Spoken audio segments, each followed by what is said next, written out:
Voto útil é parte da democracia no mundo inteiro. Aliás, por que existe segundo turno em eleição? Não é por causa de voto útil? Se não houvesse voto útil, você não teria nem segundo turno. Quem tiver maioria no primeiro, leva. Acabou. Era assim.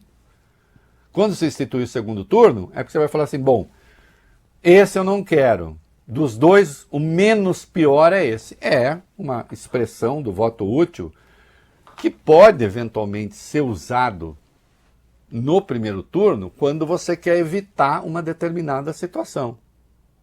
Hoje, o governador, Tarcísio de Freitas, ele está pedindo voto útil no Nunes.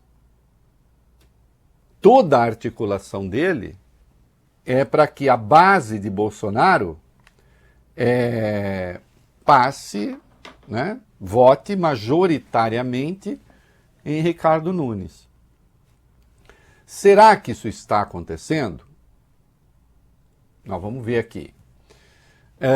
Novas pesquisas. Está tudo embolado. Está tudo embolado. Também há o debate sobre voto útil na esquerda. Todas as pesquisas apontam a Tabata com pelo menos 10 pontos, às vezes mais, né, de diferença do batalhão que está lá na frente. 10, 12, 13 pontos. Mais até. Chega até 14. E aí o raciocínio que se faz? Raciocínio puramente aritmético. Vai conseguir esses pontos todos para ir para o segundo turno? A avaliação é que não. Né? Mas, né, o Boulos não tocou nessa expressão, a campanha sim, há manifestos a respeito. E a Tabata está injuriada com isso. Né? E antes mesmo que se começasse a falar a respeito, ela já tinha voltado às suas baterias contra o Boulos. Com um ataque muito duro mesmo, não é ataque de camarada de esquerda. Eu, Arthur, como observador da cena, né, mais uma vez, a bola de cristal funcionou. Porque eu tenho um texto no UOL, os meninos vão achar o título aí, né? Eu tenho um texto no UOL dizendo que a Tabata, nessa campanha, vamos lá, os números são objetivos, né? Será que todas as pesquisas estão tão estupidamente erradas? Elas têm divergências de números, mas não de fenômeno. Apontam a mesma coisa. Eu duvido que se ela fosse apostar o dinheiro dela na própria eleição, ela apostasse tudo. Ou apostar qualquer outra coisa que lhe fosse cara. Que ela sabe que é muito difícil conseguir de 10 a 15 pontos em 4 dias. E ela está se preparando, portanto, para ser uma expressão da centro-direita. E eu já disse, eu não falo isso. Isso não vai nada de ofensivo aqui. O Brasil precisa ter forças de centro-direita. Inclusive os apoios que ela recebe no manifesto são apoios, muitos deles, com esse viés. E aí, então, para ela,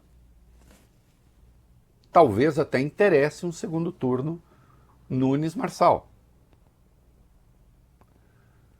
O conjunto do eleitorado progressista é que vai avaliar se interessa. Assim como o conjunto do eleitorado de direita e de extrema-direita também faz uma aposta que pode ser temerária, porque nessa divisão não é impossível, né, ter um segundo turno entre Boulos que é de esquerda e congrega a frente progressista, e, por exemplo, o Marçal. Num dos levantamentos, eles estão empatados. Em outros, o Boulos fica à frente.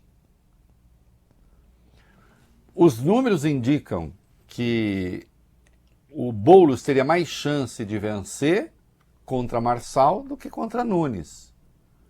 É a advertência que o governador está fazendo, lá do ponto de vista da direita. Assim como, do ponto de vista da esquerda dos progressistas, há aqueles que apontam o risco, o que consideram risco, de uma disputa entre Nunes e Marçal. E isso sim é possível. E aí a pergunta que fazem é: qual seria a pauta?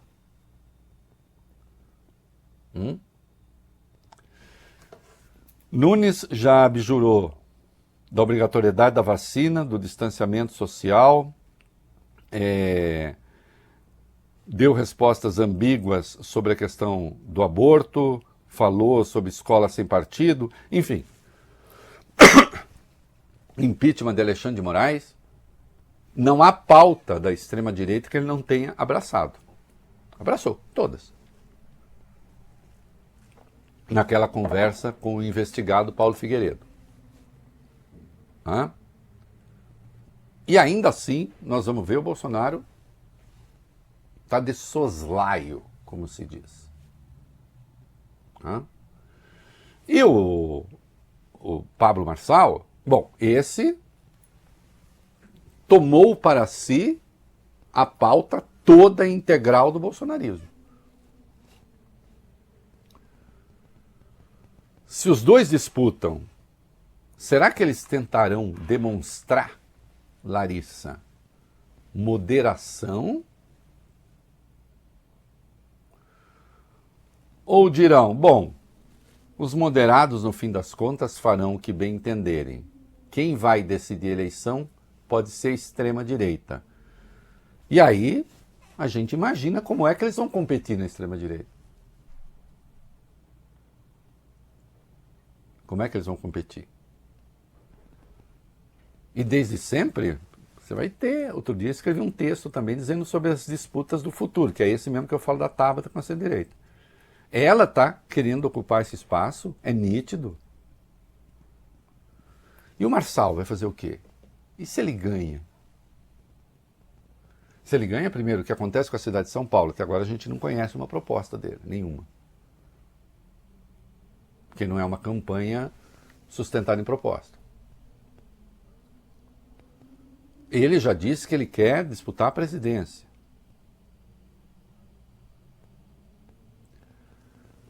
Com um dos maiores orçamentos do Brasil na mão, quem ele vai agregar em torno dele? Isso pode reorganizar, inclusive, a extrema-direita no Brasil. Para o bem e para o mal. Não é? Para o bem, isto é, desorganizá-la, porque eu acho que a extrema-direita faz mal para o Brasil. E a extrema-esquerda, você não acha? Se ela tivesse o poder que tem a extrema-direita, acharia também, mas ela não tem.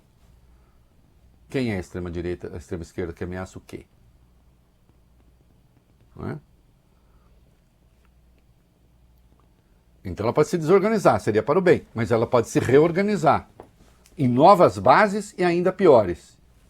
E aí seria para o mal.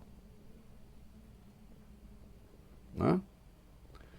Então, é muito complicado que está esse jogo. Né? Agora, desde sempre, insista-se, falar em voto útil, todo mundo fala, em todo lugar. Né? O debate está na direita também. Com absoluta certeza. É o que o governador está fazendo, é o que o governador está tentando. Mas até agora tá difícil. E o Pablo Marçal se mostra, sim, muito resiliente. Né? E há um certo temor do chamado voto envergonhado. O que é o voto envergonhado? Ah, todo mundo fala mal desse Marçal, a imprensa parece que não gosta muito dele, então eu vou esconder meu voto, não vou contar que eu vou votar nele. Há quem aposte que isso pode trazer uma grande surpresa de votação Marçal. Eu não sei, eu acho que depois de Bolsonaro, as pessoas que querem ter votos, digamos, com certa natureza, né, que eu nem preciso aqui caracterizar, eu acho que as pessoas perderam a vergonha, ô Larissa. Bolsonaro fez todo mundo perder a vergonha. Imagina, tem parte da imprensa que perdeu a vergonha. É mais bolsonarista do que Bolsonaro. Ah, mas não pode ser? Bom, quando ele passar a defender a democracia, pode. Enquanto ele estiver defendendo o golpismo, não. A meu juízo. Cada um faça o seu. Mas ele está defendendo o golpismo? A anistia para golpista é defender golpismo. Impeachment de ministro supremo é defender golpismo. Né? Então eu não sei se tem esse voto envergonhado. Por que o cara que vai votar em Marçal, indagado por um instituto, ele vai negar? Né? Mas há sondagens, no tete a tete, alguém poderia dizer, é uma espécie, ainda que muito discreta, de intimidação. Mas há o levantamento telefônico. Entendeu? Há o levantamento telefônico. Em que não está cara a cara. Então, eu não creio que haja muito voto envergonhado. Se houver, talvez, tendo havido um tanto, pode ser que esse repique do Marçal seja esse estoque de voto envergonhado que estava guardadinho ali, porque ele voltou a dar sinais de crescimento. Né? Assim como as pesquisas e os trackings parecem apontar, quando você junta tudo, uma certa tendência de queda do prefeito, a ver. Né? Uma coisa é certa, o desempenho dele no debate Folha-UOL foi muito ruim. Né? Muito ruim. Ele caiu nos truques do Pablo Marçal. Né? Isso não faz o Pablo Marçal mais hábil para governar do que ele, mas o fato é que ele caiu no truque. Né? Ainda ao debate da Globo, né? À reta final que costuma trazer mudanças. Eu lembro que no começo da semana da eleição presidencial, no segundo turno, né? O Lula tinha uma vantagem ali de 6, 7 pontos em alguns institutos. E não é que o instituto estava errado, é que tem muita gente que decide coisa ali na hora mesmo. Né? E a diferença foi de 1,8 ponto. Então, é um cenário bastante incerto. Pode acontecer qualquer coisa com esses três. Qualquer um dos três pode, a essa altura, ficar fora do segundo turno. E é claro que é uma questão de responsabilidade as respectivas campanhas falarem em voto útil. Aliás, o Marçal fala em voto útil desde que ele se lançou. O que ele está falando para o eleitorado do Nunes? Eu sou o verdadeiro bolsonarista. Você tem que ficar comigo. Né? Eu sou o voto útil do bolsonarismo. Ele é falso. A campanha do Nunes é o contrário, né? Ele é uma revista, um oportunista. Quem expressa os verdadeiros valores sou eu.